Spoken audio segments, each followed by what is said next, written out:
জানেন আমরা যখন ইলেকশন নিয়ে কাজ করেছি, যখন সকল জনগণের কাছে গেছি, ঢাকার 1400 ঢাকার আরও সকল জায়গায় 12, 14 সব জায়গাটাতে আমাদের প্রথমেই আমিও একজন নারী হিসেবে আমার চিন্তা ছিল যে নারীদের কিভাবে প্রথম নিরাপত্তা নিশ্চিত করা যায়। কারণ এখন কিন্তু মেয়েরা শিক্ষিত হওয়ার পরে তারা সবাই কাজে যেতে চাবে এবং কর্মক্ষমতা যেন আমরা বাড়াতে পারি, সেই জায়গাগুলোতে আমাদের কাজ করার জায়গা।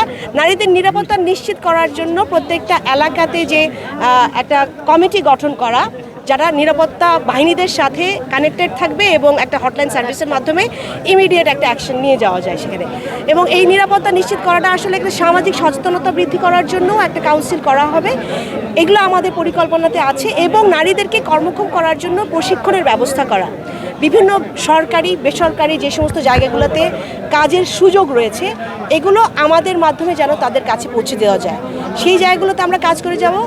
আর শিক্ষা নিশ্চিত করার ক্ষেত্রে আপনারা জানেন বাংলাদেশ জাতীয়তাবাদী দলের আমাদের মরহুমা দেশটির সাবেক প্রধানমন্ত্রী বেগম খালেদা জিয়া মেয়েদের শিক্ষার ব্যাপারে তিনি অনেক উদ্যোগ নিয়েছেন, সেই উদ্যোগগুলো যেন জারি থাকে এবং তারা শিক্ষার পাশাপাশি নিজেদেরকে কাজে নিয়োজিত করার জন্য যে প্রশিক্ষণের দরকার হয় সেটা যেন আমরা যথাযথ ব্যবস্থা করতে পারি নিরাপত্তার পাশাপাশি। এটা আমাদের প্রথম উদ্দেশ্য।